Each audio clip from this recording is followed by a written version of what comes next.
Shalom Aleichem. Bapak Yahweh memberkati saudara sekalian. Malam hari ini saudara-saudara, saya akan menyampaikan satu materi yang saya beri tema, apakah kepercayaanmu sudah sesuai dengan apa yang tertulis? Tema ini bisa berkembang kemana-mana. Bukan cuman konsep teologi ya, tetapi juga bisa masuk ke kehidupan sehari-hari. Bahkan juga bisa tentang karakter kita. Semua masuk di sini, saudara. Ukurannya adalah apakah yang kita lakukan, kita percayai, itu sudah sesuai dengan apa yang tertulis, atau kita hanya melakukan sesuatu yang tidak sesuai dengan firman Tuhan. Untuk itu saya ajak saudara untuk membaca firman Tuhan pada malam hari ini di dalam kitab Lukas pasal 4 ayat 1 sampai ayat 13. Saya akan bacakan untuk saudara, sekaligus saya ulas supaya tidak terlalu lama. Lukas 4, 1, 13. Dan Yesua yang penuh Roh Kudus kembali dari Yordan, dan dia dipimpin oleh Roh itu ke padang gurun untuk dicobai oleh si Satan 40 hari. Dia tidak makan apapun selama hari-hari itu, dan setelah hari-hari itu digenapi akhirnya dia lapar. Dan si Satan berkata kepadanya, "Jika engkau adalah putra Elohim, katakanlah kepada batu ini supaya dia menjadi roti." Saya berhenti di sini dulu, saya ulas saudara. Inilah percobaan yang pertama. Si Satan datang kepada Yesua dengan berkata, "Jika engkau adalah putra Elohim, katakanlah kepada batu ini supaya dia menjadi roti." Ini sebetulnya adalah pencobaan secara global, yaitu tentang kebutuhan hidup manusia. Batu disuruh jadi roti. Nah itu Yesua tidak mau seperti itu. Kalau dia bisa, kalau dia mau, dia bisa lakukan itu. Amin. Bahkan saya yakin, roti buatannya Yesua sekalipun dia dari batu, pasti lebih enak dari Holland Bakery, saudara. Saudara setuju enggak? Karena buatannya Yesua pasti istimewa. Enggak perlu lagi ngubek-ngubek mixer, tidak perlu lagi macam-macam ya, harus nunggu dipanasi, enggak perlu. Yesua tinggal berkata, batu jadi roti. Bisa enggak? Oh, very easy, sangat mudah saudara-saudara. Apa arti dari ini semua? Ya, ini adalah berbicara tentang kebutuhan manusia sehari-hari. Batu jangan dijadikan roti, saudara. Kalau kita bekerja, tetapi kita curang, itu batu namanya. Jangan dijadikan roti, saudara. Kebutuhan manusia sehari-hari, itu kadangkala bisa mengubah konsep pikiran dan hati manusia. Ada pepatah Jawa yang berkata, "Nek wetenge ngelih, pikirane dadi ngalih." Kalau perutnya lapar, pikirannya jadi berubah, saudara. Bagaimana kalau saat ini saudara diperhadapkan dengan tantangan masalah perut? Beranikah engkau mengatakan seperti yang Yesua katakan, ada tertulis? Atau kita menyerah, ya wes lah, daripada perut saya lapar, ya sudahlah, enggak apa-apa, yang penting saya hidup, Tuhan itu kan Maha Pengampun. Ya nanti kalau sudah kan minta ampun, begitu. Saya sampai hari ini kagum dengan 3 pemuda, saudara. Hananya, Misael, Azaria. Dia ditantang, ayo sujud menyembah 1 kali saja. Kalau saja 3 pemuda ini hidup di zaman sekarang dan punya prinsip iman yang seperti itu, dia pasti akan dikritik oleh banyak pendeta. Akan berkata begini, apa susah sih sujud yang paling 1 detik selesai kok. Tuhan itu kan Maha Pengampun. Tuhan juga tahu isi hati kita kok. Nanti kalau sudah sujud, ya sudahlah kita tinggal minta ampun saja. Tuhan kan tahu hati kita. Betul ya Bapak Ibu? Tuhan tahu hati kita, benar gak sih? Benar. Tetapi apakah 3 pemuda ini berpikir, sujud tidak apa-apa, sujud tidak apa-apa, sebentar. Tuhan itu kan tahu isi hati kita, dia Maha Pengampun. Ya, kalau saya kalah ya sebentarlah minta ampun, wong dia Maha Pengampun kok. Tapi faktanya 3 pemuda itu tidak takut hukuman, saudara. Dia diperhadapkan dengan jabatannya, dia diperhadapkan dengan perutnya, tapi pikiran dan imannya tidak berubah. Itu baru yang namanya iman. Aku beri kesempatan kamu 1 kali lagi. Kalau nanti ada suara musik, genderang, ceracap, kecapi bunyi, sujud. Aku kasih kesempatan kamu sekali lagi. Kalau kamu tidak mau, di sana ada dapur api perapian yang panasnya 7 kali lipat. Ya, itu besi saja bisa meleleh loh. Mau kamu meleleh di situ? Pemuda itu cuma diam. Lalu dia berkata, aku tidak akan mau menyembah patung buatan Tuanku Raja. Karena apa? Karena ada Elohim yang akan melindungiku. Tetapi seandainya tidak, aku tetap tidak akan menyembah patung buatan Tuanku Raja. Itu iman namanya. Kalau kita sudah diperhadapkan dengan masalah perut, kadangkala kita kalah. Tapi lihat jawaban Yesua. Dan Yesua menjawab kepadanya dengan mengatakan, telah tertulis, manusia hidup bukan oleh roti saja, melainkan oleh setiap firman Elohim. Dan sambil membawa dia naik ke sebuah gunung yang tertinggi. Ya, ini saya berhenti dulu di sini ya. Manusia hidup bukan oleh roti saja, melainkan oleh setiap firman Elohim. Ya, sampai di sini. Artinya apa? Sekalipun tidak ada roti, sekalipun tidak ada uang, sekalipun tidak ada jabatan, sekalipun kita diperlakukan dengan semena-mena, tetapi kalau Tuhan katakan hidup 1000 tahun lagi, dia akan hidup 1000 tahun lagi. Ini kuncinya di sini, saudara. Manusia hidup bukan oleh roti saja, melainkan oleh setiap firman Elohim. Artinya sekalipun tidak ada roti, kalau Tuhan bilang kamu hidup 1000 tahun, bisa hidup gak? Bisa. Itu yang namanya iman. Dan Yesua ajari kepada kita, selalu ada tertulis. Jadi saya menyoroti kalimat ini saya merenungkan ini, waduh, senang sekali saudara. Ada tertulis. Kemudian lanjut. Dan sambil membawa dia naik ke sebuah gunung yang tinggi, si Satan memperlihatkan kepadanya seluruh kerajaan dunia. Dan dalam waktu sesaat, dan si Satan berkata kepadanya, aku akan memberikan kuasa ini seluruhnya dan kemuliaannya kepadamu.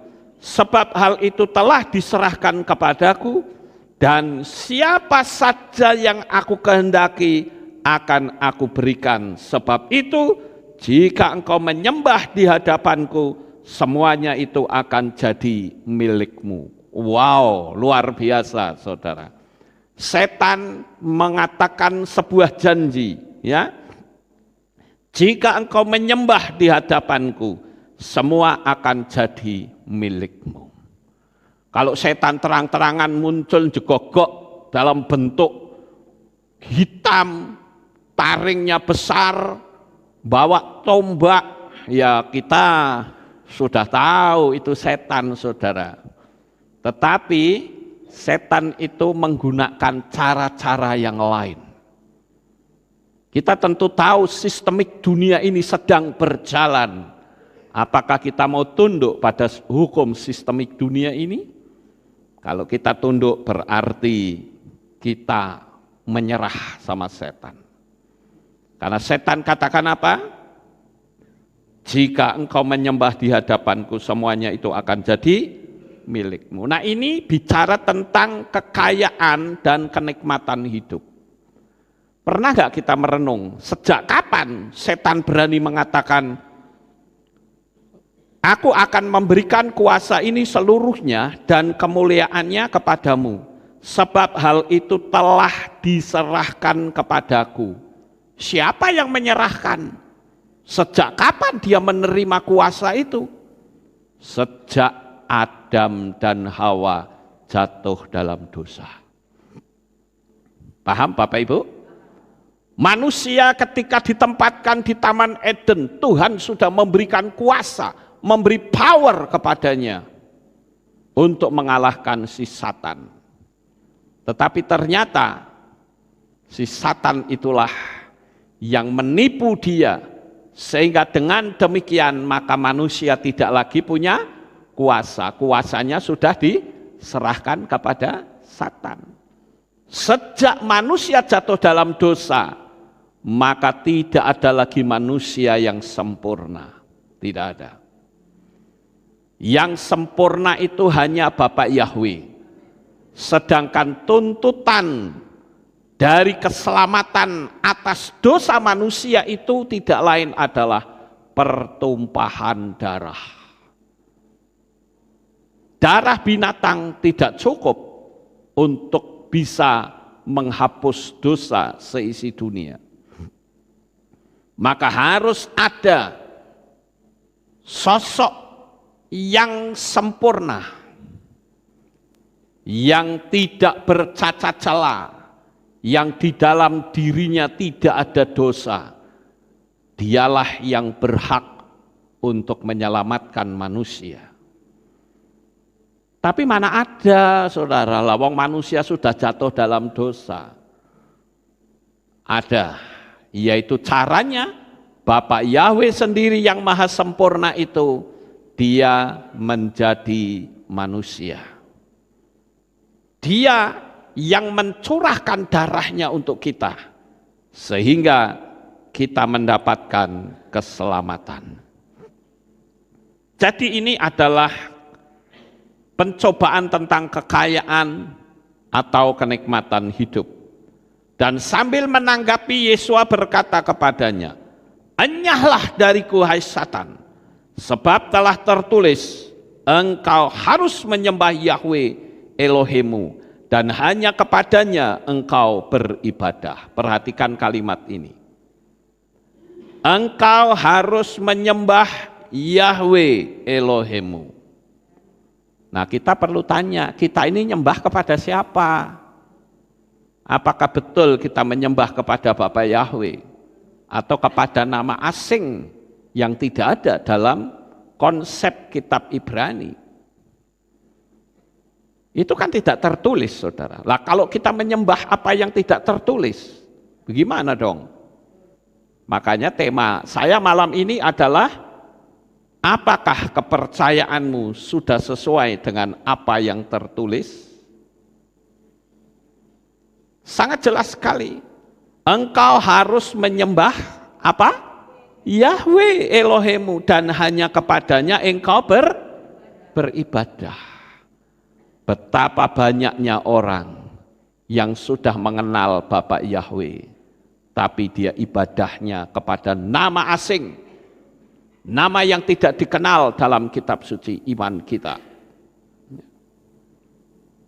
Kemudian lanjut, dan dia membawanya ke Yerusalem dan menempatkan dia di atas puncak bukit bait suci, serta berkata kepadanya, jikalau engkau putra Elohim, jatuhkanlah dirimu dari sini ke bawah.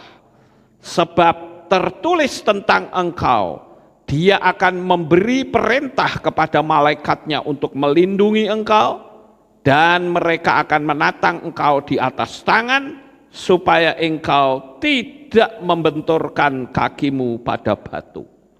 Nah, kali ini setan mulai menggunakan firman Tuhan, saudara. Ini ngutip, setan itu ngutip kitab Tehillim, kitab Mazmur.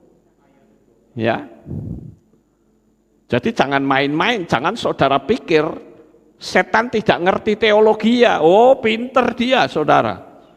Lawang manusia belum ada, dia sudah ada kok. Dia sudah punya pengalaman tersendiri. Jadi masalah teologi ya, dia paham, sangat paham sekali. Makanya dia mulai menggunakan firman. Ya. Sebab telah tertulis. Wow, Yesua ngomong tertulis, setan kamu kalah. Aku juga punya tertulis. Ngerti enggak Bapak Ibu? Ya. Tentang engkau, dia akan memberi perintah kepada malaikatnya untuk melindungi engkau. Dan mereka akan menatang engkau di atas tangan, supaya engkau tidak membenturkan kakimu pada batu. Itu firman Tuhan bukan? Ada, saudara. Di dalam kitab Mazmur, dalam kitab Tehillim, saudara. Liciknya luar biasa setan menggunakan konsep teologia, konsep kerohanian. Dan sambil menanggapi, Yesua berkata kepadanya, telah difirmankan, engkau jangan mencobai Yahweh Elohimmu. Dan setelah mengakhiri semua pencobaan, si Satan pergi daripadanya untuk waktu tertentu. Hebat ya, percobaannya itu ngeri, saudara. Dibenturkan dalam soal makanan, soal perut. Dibenturkan soal kenikmatan hidup, yaitu kekayaan. Dibenturkan lagi dengan pola teologia. Makanya kita perlu belajar kitab suci. Supaya kalau ada orang bicara teologia, kita bisa ngerti ini teologianya nyimpang atau tidak. Ya Bapak Ibu, tapi kalau kita baca kitab suci saja tidak, mereka pakai ayat ya wis. Kita manggut-manggut saja, saudara. Berapa banyak saudara-saudara seiman kita yang masih pola Yunani ditekuk melalui agama lain. Mereka tunduk dan manggut-manggut saja. Kenapa? Karena dia tidak paham kitab sucinya sendiri. Bagaimana bisa paham orang baca saja tidak? Ya Bapak Ibu, ini loh pentingnya kita selalu menselaraskan. Ada tertulis. Makanya kepercayaan kita sudah sesuai dengan apa yang tertulis atau belum. Nah sekarang saya akan membahas satu persatu. Saat kita menghadapi tantangan, jangan berpikir kalau tantangan itu selalu dari setan, belum tentu. Coba saudara perhatikan kasus ini. Siapa yang membawa Yesua ke padang gurun? Siapa? Roh Kudus, saudara. Perhatikan, dan Yesua yang penuh Roh Kudus. Ingat, penuh Roh Kudus loh. Orang yang dipenuhi Roh Kudus kembali dari Yordan dan dia dipimpin oleh Roh Kudus itu ke padang gurun. Untuk apa? Untuk dicobai oleh si Satan selama 40 hari. Makanya kita mesti hati-hati. Jangan sampai kita berpikir penderitaan itu identik dari setan, belum tentu. Bisa saja Tuhan izinkan itu untuk menguji sampai sejauh mana iman saudara bertahan. Sampai di sini paham Bapak Ibu? Ya. Nah, sekarang kita lihat hal yang pertama yang sangat menarik, yaitu kemenangan terjadi karena Yesua memberi contoh kepada kita dengan selalu berkata, ada tertulis. Jika kita berhadapan dengan masalah maupun konsep teologi, jawabannya harus ada tertulis. Kalau tidak tertulis, ya jangan dipercaya, kan begitu saudara. Gampang sih. Ya, toh? Saya bacakan beberapa ayat. Galatia 1 ayat 6 sampai 8. Aku heran bahwa demikian cepat kamu berpindah dari Dia yang telah memanggil kamu dalam anugerah Hamasiah kepada Injil yang berbeda. Garis bawahi kata Injil yang berbeda, yang sebenarnya tidak ada yang lain selain adanya beberapa orang yang menggelisahkan kamu dan bermaksud memutarbalikkan Injil Hamasiah. Namun sekiranya kami atau malaikat dari sorga memberitakan kepadamu selain apa yang telah kami beritakan kepadamu, biarlah dia terkutuk. Ini mengerikan loh saudara. Artinya apa? Di luaran sana juga ada orang yang memberitakan Injil, tapi berbeda. Dari mana kita tahu Injil yang berbeda? Dari kitab suci. Ya. Sekarang banyak sekali orang-orang yang beberapa waktu ini saya membaptis orang. Tadi pagi saja saya baptis orang dua orang. Langsung pulang lagi saudara. Bapaknya saya baptis dari Biak datang ke sini. Tetapi setan tidak suka. Sehingga setan mengatakan jangan dibaptis. Lah kalau nggak dibaptis kita tidak termeterai. Kita milik siapa? Yang ditulis dalam kitab suci dibaptis dalam nama Bapa. Tapi yang kita lakukan dibaptis dalam nama Bapak Sopo. Ini kan nggak jelas saudara. Tapi orang ya nurut gitu loh. Saya di sini sebagai gembala, saya ingin saya sendiri selamat. Dan saya juga ingin Jemaat Aleph Tau juga selamat. Saya hanya bisa sebatas memberitahu. Saya bersyukur hari-hari ini, saya baptis orang banyak sekali saudara. Hampir tiap hari. Tapi kalau saudara berkata, oh nggak perlu dibaptis dulu kan sudah. Ya betul sudah, tapi baptis dalam nama siapa? Ya. Ini yang jelas, harus kita pahami saudara. Anda dibaptis dalam nama Pak Joko, dibaptis dalam nama Bapak Rohadi, Anda dibaptis dalam nama Bapak Yanto, atau Bapak siapa? Kan harus jelas, jangan, loh aku kan sudah ditenggelamkan, bener, tapi namanya sopo sing tertera itu yang diucapkan imamnya itu siapa? Gitu loh. Kenapa saya begitu istilahnya orang bilang cerewet banget saudara? Karena ini menyangkut keselamatan. Saya tidak peduli orang menghujat saya dengan adanya baptisan pembaharuan saya dihujat. Emang gua pikirin. Kenapa? Karena kitab suci menulis. Kalau kitab suci tidak tertulis, saya nggak berani ngomong, saudara. Kan dulu ada orang bilang, mana ada baptis pembaharuan? Ya karena Anda tidak baca.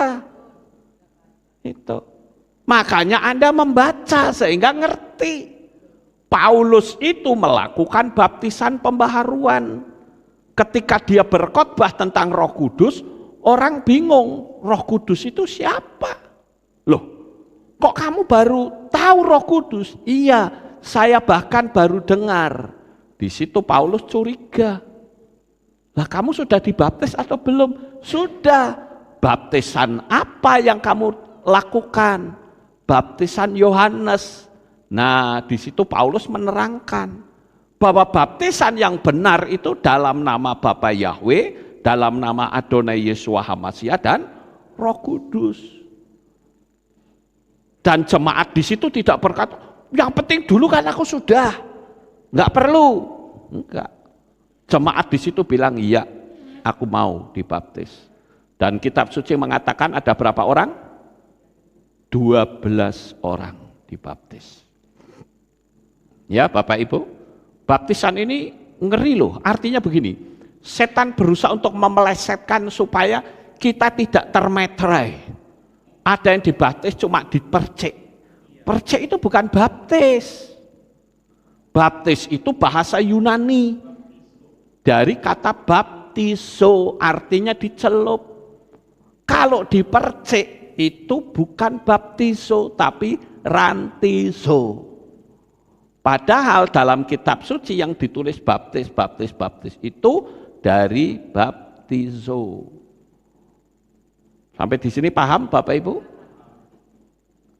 Jadi meterai ini berusaha diplesetkan dengan berbagai macam cara.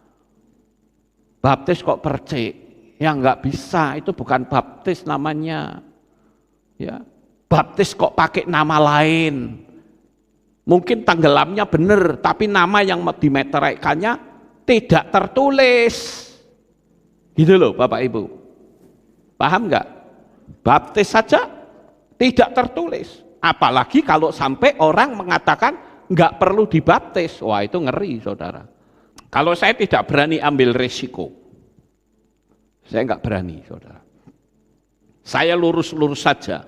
Apa yang kitab suci tulis ya sudah lakukan saja.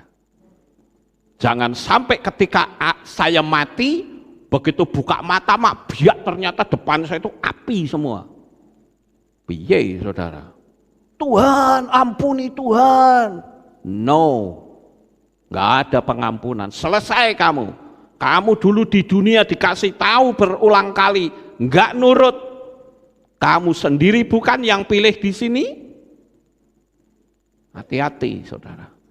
Kita ini mengikut sebuah kepercayaan, bukan asal beragama. No. Kita bukan mau beragama, tapi kita mau mengikuti apa yang kitab suci tulis, supaya kalau kita mati, kita pasti selamat. Ya kita mati nggak bawa temen no. Betul nggak Bapak Ibu? Saya mati nggak bawa temen. Dan saya harus sendiri mempertanggungjawabkan dasar iman saya itu seperti apa. Jangan sampai ketika saya di depan kursi pengadilan, ternyata spirit nama yang dulu baptis saya, dia juga nunggoni di situ. Lalu dia bilang, Tuhan ini milik saya loh. Dulu dibaptis dalam nama saya loh. Itu yang saya takutkan saudara. Dan waktu itu malaikat membuka kitab kehidupan. Begitu dibuka, maaf, nama Anda tidak tertulis dalam kitab kehidupan. Kalau kita dengar suara begitu saudara, mau nangis darah sekalipun, tidak ada kesempatan untuk memperbaiki diri.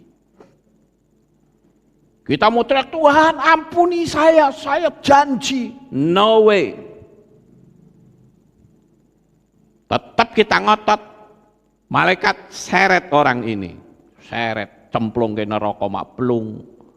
1000 tahun di sana. 1000 tahun? Tidak, selama-lamanya. Kobong terus di sana saudara.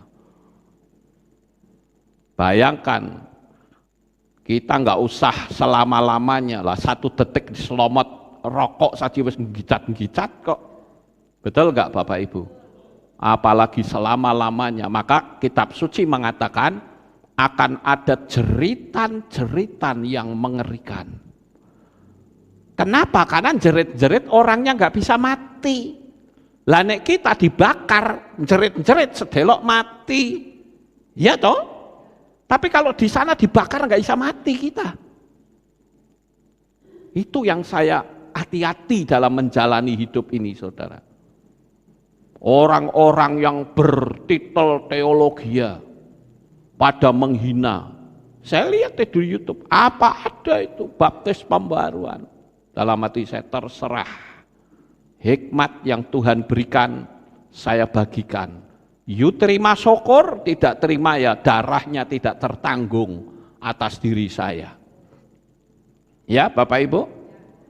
Kenapa? Karena tertulis. Kalau nggak tertulis saya nggak berani. Makanya kalau orang bilang mana ada di kitab suci baptis pembaharuan. Ya bilang ya karena kamu nggak baca ya mana ada. Tapi kalau saya membaca ya ada. Paham Bapak Ibu? Kolose 2 ayat 18. Janganlah kamu biarkan kemenanganmu digagalkan oleh orang yang pura-pura merendahkan diri dan beribadah kepada malaikat, serta berkanjang pada penglihatan-penglihatan dan tanpa alasan membesar-besarkan diri oleh pikirannya yang duniawi. Berkanjang pada penglihatan. Kita harus tahu saudara bahwa di alam roh sana oknumnya terlalu banyak. Ya. Saya menggunakan bacaan kitab LAI, ya. Sekarang banyak sekali penglihatan-penglihatan ada di mana-mana. Tapi penglihatan itu harus diukur. Cocok enggak? Ada enggak tertulis? Kalau enggak tertulis kok kita percayai? Itu bahaya, saudara. Ya. Contoh-contohnya itu sudah banyak sekali. Saya sudah berulang kali menyinggung masalah ini. Karena saya jujur tidak rela. Karena saya tahu betapa hebatnya penderitaan orang kalau sampai masuk ke neraka. Dulu pernah ada jemaat di sini ya, saya nggak perlu sebut namanya. Orang ini mendapat penglihatan tentang neraka, baru penglihatan itu hampir gila loh saudara. Saking takutnya. Sampai dia cerita katanya bisa merasakan anyirnya darah dan baunya daging yang terbakar. Sampai saya layani berhari-hari. Akhirnya dia bisa normal kembali perpikirannya. Karena waktu itu ketakutan luar biasa karena mendapat penglihatan. Baru dapat penglihatan wis kaya ngono. Lah kalau masuk beneran saudara. Mau jadi gila juga nggak bisa gila di sono. Mau lari juga lari kemana? Di sana sini api. Dan apinya itu kekal. Bahkan kitab Yesaya pasal terakhir, ayat terakhir mengatakan, di sana apinya tidak pernah padam dan ulat-ulatnya tidak pernah mati. Jadi mungkin saya bayangkan orang yang di neraka bisa selimutan ulat, saudara. Tapi ulatnya nggak mati. Loh itu tertulis loh. Saya ngomong kan selalu tertulis, betul nggak? Saya ngajari hukum loa juga tertulis. Saya nggak mau dan tidak berani keluar dari apa yang tertulis, saudara. Ya. Jadi kita mesti berhati-hati, kita waspada, saudara. Firman Tuhan katakan, ya, di dalam kitab Tehillim pasal 119 ayat 105. Firman-Mu itu pelita bagi kakiku dan terang bagi alurku, bagi jalanku. Jadi kalau kita mau jalan di tengah kegelapan, harus ada pelita, ada lentera, ada lampu, ada penerang. Dan penerang itu yang paling tepat adalah firman Elohim. Itu pelita, itu penerang, saudara. Jadi firman itu menjadi ukuran atau pedoman hidup mereka di dalam dunia. Hidup kita semua itu firman sebagai ukuran atau pedomannya. Bagaimana perjalanan iman kita? Benar atau sedang tersesat? Ya dengan berpedoman pada kitab suci. Jangan sampai kita meyakini apa yang tidak ada dalam kitab suci. Ini yang berbahaya. Makanya tema saya ada tertulis, ya. Apakah kepercayaanmu sudah sesuai dengan apa yang tertulis? Ataukah imanmu sudah sesuai dengan apa yang kau lihat? Apakah kepercayaanmu sudah sesuai dengan apa yang ditetapkan sinode?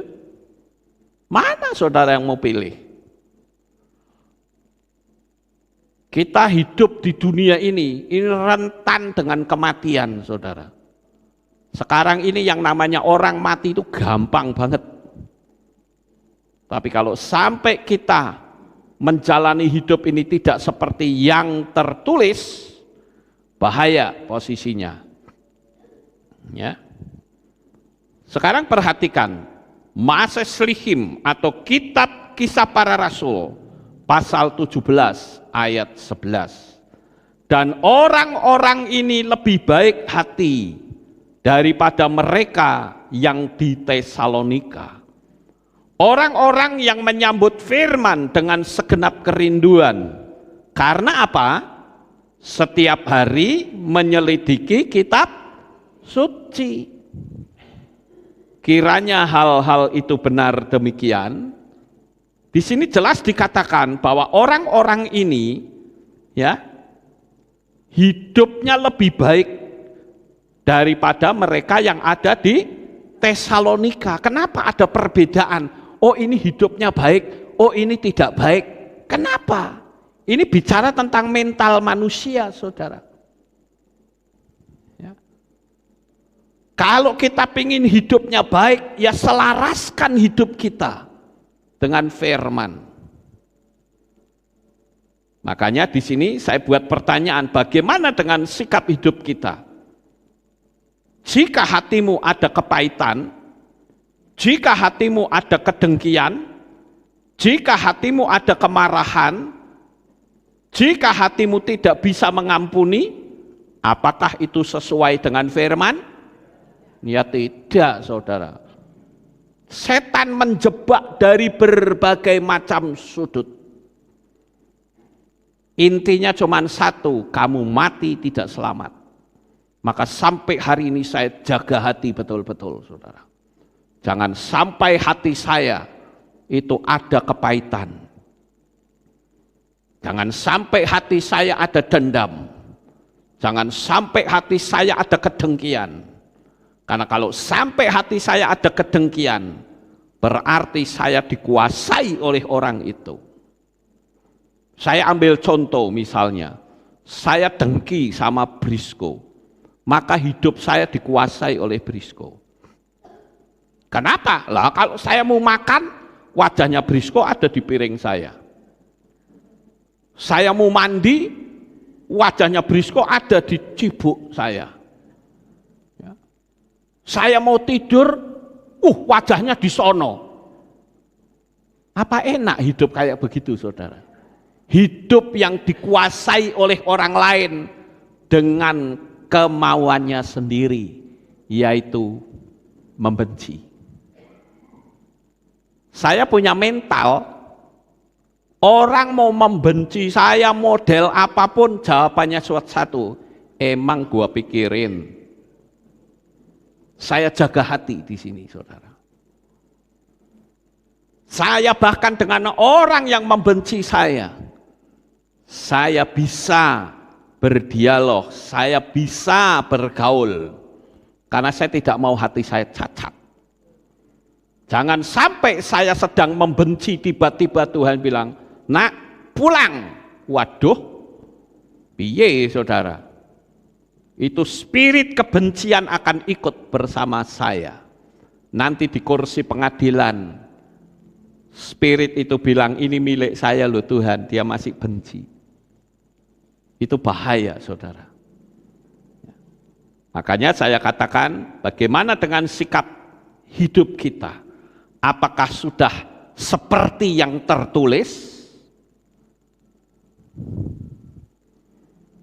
Kalau kita ngerti, loh saya itu ya, dibenci orang tuh banyak banget saudara. Apakah saya tidak tahu? Tahu.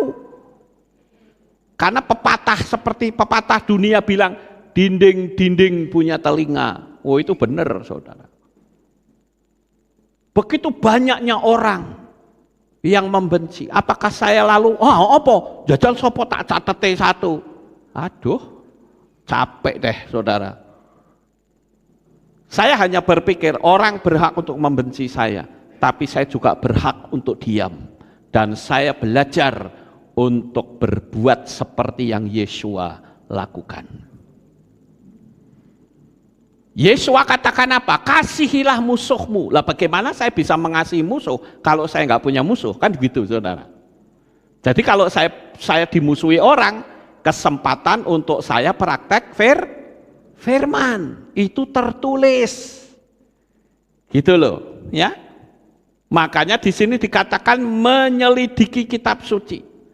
Jadi jika ada penglihatan atau nubuat atau apa saja, itu mesti dikompar, diperbandingkan dengan kitab suci sama atau tidak. Kalau tidak sama, ya bahaya, saudara-saudara.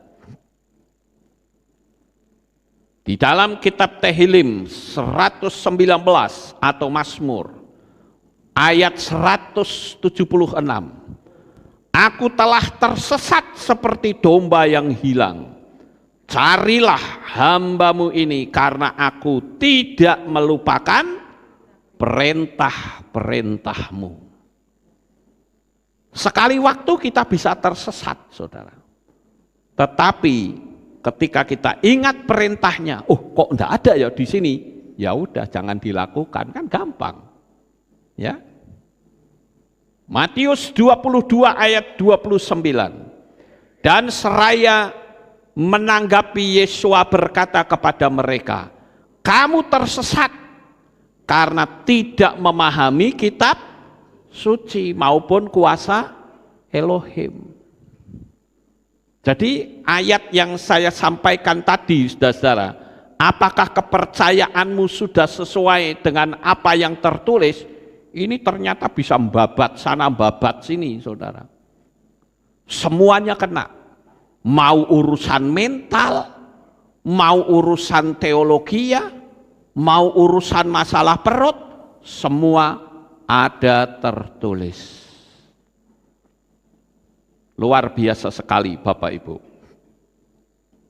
Markus 12 ayat 24. Dan seraya menjawab, Yesua berkata kepada mereka, tidakkah karena hal ini kamu tersesat?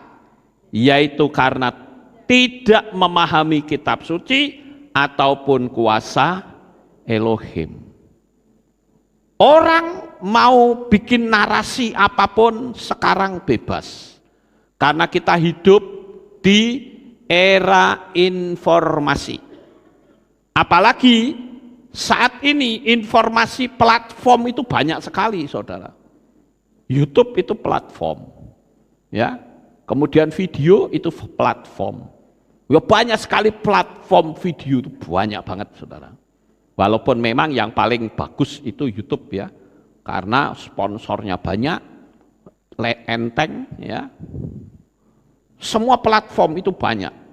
Tapi harus tetap berada di koridor kitab suci. Sejak dulu kita sudah banyak disesatkan. Jangan sampai ditambah lagi dengan pengajaran-pengajaran yang lain. Pengajaran-pengajaran yang lain kalau saudara percayai, kemudian ada orang yang ngerti firman di debat, Anda akan kalah. Contoh misalnya, hari kematian Yeshua tidak sesuai dengan apa yang tertulis dalam kitab suci. Saya berulang kali bertanya, menurut kamu Yeshua mati hari apa? Selalu mereka menjawab hari Jumat. Alasannya apa? Alasannya Jumat Agung. Lah terus bangkitnya hari Minggu. Minggu pagi itu bukan bangkitnya loh. Konangan sudah bangkit. Itu Minggu pagi. Tapi bangkitnya sendiri bukan Minggu pagi. Bisa saja hari Sabtu malam. Itu ada yang namanya Hafdalah, penutupan Sabat. Bisa saja Yesua bangkit di penutupan Sabat. Karena itu sudah masuk hari Minggu, sudah masuk Rishon, saudara, hari pertama. Jadi kalau saya lihat ya, Yesua mati hari Jumat, bangkit Minggu, ini jelas sudah keluar jalur kitab suci. Karena belum 3 hari 3 malam. Sedangkan kitab Matius 12 ayat 39 sampai 40 dikatakan, dan seraya menanggapi dia berkata kepada mereka, generasi yang jahat dan pejinah menuntut suatu tanda, dan suatu tanda tidak akan diberikan kepadanya kecuali tanda Nabi Yunus. Sebab sebagaimana Yunus berada di dalam perut ikan 3 hari 3 malam, demikianlah anak manusia akan berada dalam rahim bumi 3 hari dan 3 malam. Tapi bagaimana kalau matinya Jumat? Mana bisa 3 hari 3 malam? Ya, karena mereka menggunakan istilah Jumat Agung. Nggak ada tuh kitab suci Jumat Agung. Jadi Jumat Agung tertulis atau tidak? Tidak lah, kalau tidak tertulis kok ya dipercaya gitu loh. Makanya materi saya, kepercayaan kita tertulis atau tidak. Kalau tidak tertulis ya jangan dipercaya. Tapi biasanya kalau mereka nggak ngerti jawabannya, jawabnya gampang. Yang penting kan maknanya. Ya, repot saudara. Ya nek kitab suci tidak tertulis. Karena tidak mau membaca sehingga dalihnya apa? Ya yang penting kan maknanya, Yesua benar-benar mati. Ya tapi nggak bisa begitu, wong kitab suci menulis dengan jelas kok. Ya. Apalagi kalau kita bicara seputar Paskah itu lucu saudara. Hari Jumat disebut Jumat Agung. Waktu hari Minggu disebut Paskah. Padahal hari Minggu itu adalah hari raya buah sulung. Hari raya Yom Habikurim. Nah, Yom Habikurim malah tidak dikenal. Padahal itu tertulis. Maksud gak sih? Ya. Lawang yang tertulis malah tidak dipercaya. Yang tidak tertulis malah dipercaya. Lah ini piye saudara? Aneh bukan? Ya. Ketika hari raya buah sulung mereka malah tidak kenal dan mengubahnya dengan Paskah. Loh Paskah itu kan hari pertama. Hari raya pertama itu Paskah, Pesah, betul enggak? Kemudian hari raya keduanya hari raya roti tidak beragi, Hak Hamatzot. Itu hari raya roti tidak beragi. Saya tanya hari raya roti tidak beragi, orang Kristen nggak ngerti. Loh tertulis malah nggak ngerti, piye gitu. Makanya kita harus selalu patokannya ada tertulis. Ada orang yang bilang begini, tapi itu kan perjanjian lama, perjanjian baru kita sudah nggak pakai loh. Kamu merayakan Paskah atau tidak? Kalau merayakan Paskah itu hari raya pertama. Itu ada 7 hari raya, jangan dipotong-potong, jangan dihapus. Waktu itu perintahnya selama-lamanya kok. Makanya harus tertulis, saudara. Hari kematiannya tidak sesuai dengan apa yang tertulis. Kemudian, next. Hari kelahirannya juga tidak sesuai dengan apa yang tertulis dalam kitab suci. Mereka menggunakan nama Yunani dan mereka mengatakan lahirnya tanggal 25 Desember. Walah, lawang yang tertulis nggak dipercaya, nggak tertulis malah dipercaya. Apalagi kalau saya lihat ya, seputar Natal itu banyak penyesatan loh di situ, saudara. Yang pertama, kalau saudara nonton drama-drama Natal itu malaikatnya mesti perempuan. Mana ada malaikat perempuan? Malaikat perempuan tuh nggak ada. Kalau peri lah itu ada, saudara. Perinya Joko Tarub, nah itu perempuan, bener, saudara. Ya. Orang majusnya ada 3. Saya tanya alasannya apa orang majus 3? Alasannya persembahannya emas kemenyan mur. Loh, saya bilang kalau misalkan emas kemenyan mur itu kan bentuk persembahannya. Bisa nggak kalau orangnya lebih? Ya bisa, saudara. Kalau saya membaca dalam sebuah kitab yang lain yang tidak dikanonkan, itu yang datang orang majus itu adalah 12 orang. Mereka ini adalah raja-raja Persia. Mereka bukan cuman ahli perbintangan, tetapi juga ahli astrologi. Mereka punya kepercayaan menyembah dewa Ahura Mazda, yaitu dewa bintang. Mereka punya kitab namanya kitab Zarathustra. Dan kepercayaan mereka itu namanya Zoroaster. Sehingga ketika mereka melihat ada bintang yang aneh muncul, dia berpikir, wah ini dewa saya. Dia yakin itu, dia hitung itu. Sehingga ketemulah bahwa dewanya itu akan turun ke dunia ini. Sehingga dia menemui Herodes, itu bukti bahwa mereka orang-orang Majus itu adalah raja-raja Persia. Bukan petualang.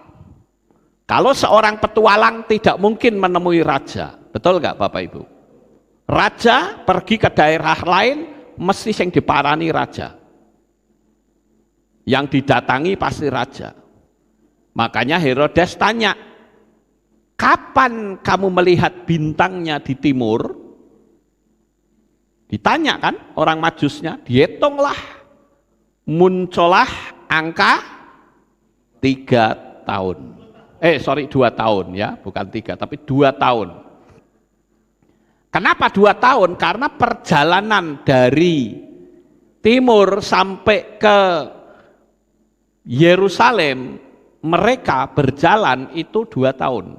Karena naik onta, saudara. Bukan naik pesawat, bukan naik bus, tapi naik onta. Apalagi jumlahnya banyak, 12 raja-raja. Pasti kalau raja-raja pasti ada ajudannya. Berarti itu rombongan besar. Nggak mungkin naik unta balapan, nggak mungkin, saudara. Mesti jalan lenggut, yang penting sampai. Kalau betul orang Majus itu cuma 3, nggak sampai Yerusalem. Pasti dirampok di tengah jalan. Karena apa? Karena mereka melewati daerah rawan perampok. Jangankan kok zaman dulu lah, zaman sekarang saja. Ya, kalau tur-tur ke Israel dari Mesir ke Israel pasti naik bisnya nggak mungkin 1, mesti 2. Dan di dalamnya ada polisinya, saudara. Karena saya pernah ngalami, ya 2 kali dari Mesir itu ada polisinya yang ikut bawa pistol. Saya waktu itu sempat tanya sama leadernya, loh ini kok ada orang asing masuk dari mana? Oh itu polisi Pak. Loh ngapain? Kita melewati daerah rawan. Supaya nanti kalau terjadi apa-apa Pak polisi ini yang bertindak. Oh zaman sekarang saja seperti itu, apalagi zaman dulu saudara. Jadi kalau cuma 3 orang nggak mungkin sampai di Yerusalem. Makanya Herodes tanya, kapan kamu melihat bintangnya di timur? Lalu dihitung sama Herodes. Berarti kalau begitu perjalanan dari sono ke sini, berarti anak itu pasti sudah berumur 2 tahun. Makanya Herodes membuat pengumuman, anak umur 2 tahun ke bawah harus dibunuh. Itu bukti bahwa Yesua saat itu sudah berumur 2 tahun. Bukan orang Majus dengan para gembala datang nyembah Yesua, bukan. Kalau gembala iya, gembala bisa saja. Karena pada malam itu mereka sedang menggembalakan domba di padang Efrata yang kita kenal sekarang dengan Migdal Eder.